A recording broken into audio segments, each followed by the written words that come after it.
एक दोपहर जब राजवीर दूध बेचकर घर लौट रहा था तो अचानक उसकी साइकिल एक गड्ढे में गिर गई और राजवीर के हाथ पैरों में काफी चोट आ गई।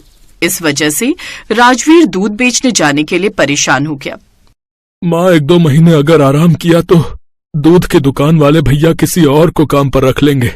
सुबह भी उनका फोन आया था, बोल रहे थे कि मैं दूध बेचने मोहल्ले में नहीं जा रहा, इस वजह से मोहल्ले वाले बोल रहे हैं और उनकी दुकानदारी भी खराब हो रही है। बस आज का टाइम दिया है उन्होंने, अगर मैं आज दूध बेचने नहीं गया तो बेकार में बोलेंगे। अरे नहीं बेटा, अभी तेरी तबीयत ठीक नहीं है, कुछ दिन अभी तू दूध बेचने मत जा, पता चले रास्ते में कहीं गिर गया तो और मुसीबत आ जाएगी। अभी 1-2 महीने आराम कर, तुम चिंता मत करो, जब तक तुम ठीक नहीं हो जाते तब तक मैं मोहल्ले में दूध बेचाया करूंगी। खबरदार, आज कह दिया पर दोबारा मत कहना, हमारे घर की बहू बेटियां अब मोहल्ले में दूध बेचने जाएंगी। जानती भी हो जमाना कितना खराब है, मोहल्ले वाले बातें बनाएंगे कि कैसी बेशर्म बहू है जो दूध बेचने निकली है। इसमें बेशर्मी की क्या बात है माँ जी, पति के काम में हाथ बटाना क्या गलत है? आज राजवीर जी को मेरी जरूरत है, अगर मैं उनकी इस समय सहायता नहीं करूंगी तो 7 फेरे जब लिए थे उस समय हम दोनों ने जो वादा किया था कि सुख दुख में एक दूसरे का साथ निभाएंगे, तो क्या वो सब झूठी कस्में थी? सुनो, आपको मुझ पर विश्वास है ना? क्या आपको मेरी जरूरत नहीं है? क्या मैंने कुछ गलत फैसला लिया है? माँ, सुमन ठीक कह रही है, अभी ऐसे हालात हैं जिनमें सुमन का साथ मेरे लिए बहुत जरूरी है। सुमन, जब तक मैं ठीक नहीं हो जाता तब तक तुम सुबह मोहल्ले में दूध बेचने जा सकती हो, मुझे इससे कोई ऐतराज नहीं है। मुझे तुम पर पूरा विश्वास है। मुझे क्या, जो मर्जी करो, जब मोहल्ले वाले बातें बनाएंगे ना, कोई ऊंच नीच हो गई तब पता चलेगा। राजवीर ने सुमन का साथ दिया, उसने खुद से हिम्मत दिखाई और साइकिल चलाकर सुबह सुबह दूध की डेयरी पर पहुंची। डेयरी के मालिक ने जब सुमन को साइकिल पर आता देखा तो वो चौंक गया। नमस्ते सुभाष भैया, वो राजवीर जी की तबीयत ठीक नहीं है, उन्हें कुछ महीनों का आराम और बोला है डॉक्टर साहब ने, इसलिए अब से सुबह सुबह मैं ही मोहल्ले में दूध देने जाया करूंगी। आप मुझे बता दो कौन कौन से घर हैं जहाँ मुझे दूध बेचने जाना है। तुम दूध बेच लोगी? मेरा मतलब है तुम एक औरत हो और ऐसे मोहल्ले में दूध बेचने जाओगी तो वैसे मुझे कोई परेशानी नहीं है, मुझे तो काम करना है। दूध राजवीर बेचे या तुम, एक ही बात है, पर दूध पूरा बिकना चाहिए, बचा कर लाओगी तो पूरे पैसे नहीं दूंगा। चिंता मत करो सुभाष भैया, मैं पूरी मेहनत से काम करूंगी, आपको कोई शिकायत नहीं होगी। बस दूध बेचने का काम आप किसी और को मत देना, मैं रोजाना सुबह जल्दी आ जाया करूंगी। पहली बार मोहल्ले में किसी घर की बहू को साइकिल पर दूध बेचते हुए देखकर मोहल्ले के सभी लोग हैरान रह गए। चाची, आपका 1.5 किलो है ना, ये लो। तू तो राजवीर की पत्नी है ना, तू साइकिल पर दूध बेचने निकली है, ऐसे दूध बेचते हुए तुझे शर्म नहीं आ रही? चाची, काम करने में कैसी शर्म, मेहनत करना कोई पाप तो नहीं है। आप जानते हो ना मेरे पति की तबीयत ठीक नहीं है, उनका पिछले कुछ समय पहले एक बड़ा एक्सीडेंट हुआ था। अब घर में कोई और तो है नहीं काम करने वाला, तो मैंने इस काम को कर लिया, तो इसमें शर्म कैसी चाची? ये आपका दूध, पैसे मुझे दे दो। अब रोजाना ही सुमन मोहल्ले में घर घर दूध पहुंचाने लगी। अब सुमन की चर्चा पूरे मोहल्ले में हो गई थी कि सरला देवी की बहू मोहल्ले में सुबह सुबह दूध बेचती है।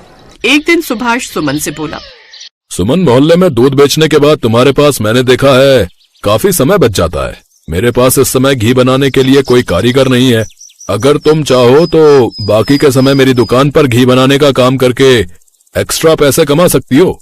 काम तुम्हारा उतनी ही देर में होगा, बस तुम्हारा समय जो बचा रहता है उसका उपयोग हो जाएगा।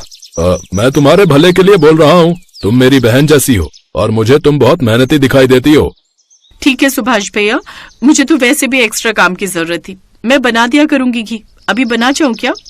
हाँ, अभी तो टाइम है तेरे घर जाने में, बना दे और आज के पैसे लेती जाना।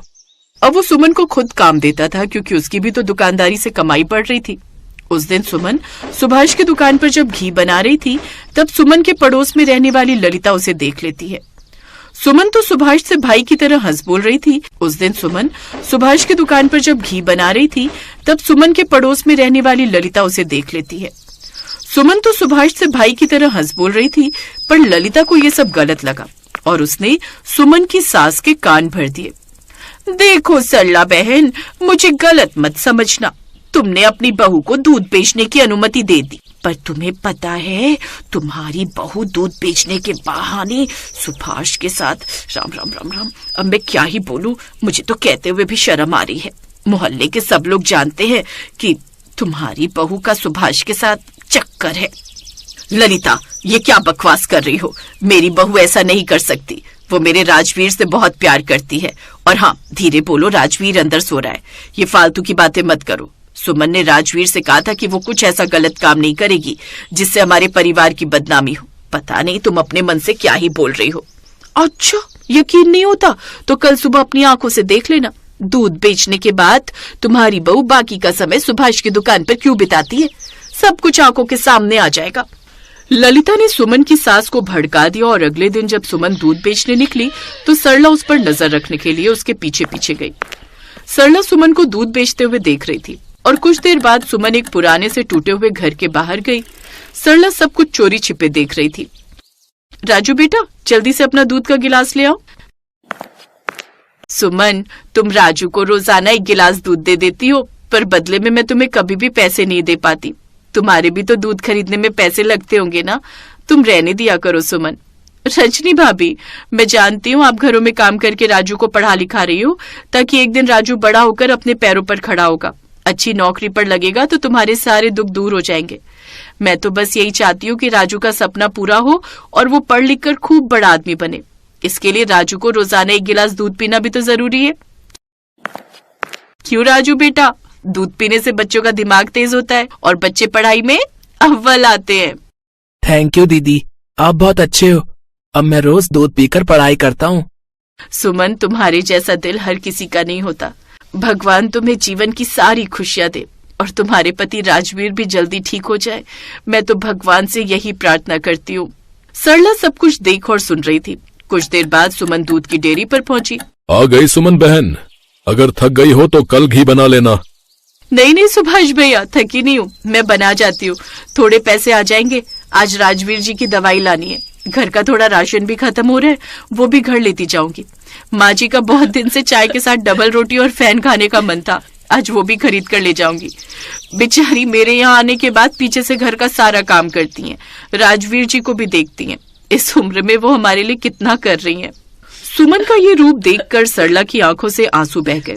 सुमन जैसी समझदार और संस्कारी बहू के लिए सरला ने कितनी गलत सोच बना ली थी। समाज के बारे में सोचकर सरला ने अपनी बहू के चरित्र को ही गलत समझ लिया। मैं कितनी गलत थी जो अपनी इतनी अच्छी बहू पर शक कर रही थी। धिक्कार है मुझे। आज के बाद मैं अपनी बहू के लिए कभी कुछ गलत नहीं सोचूंगी।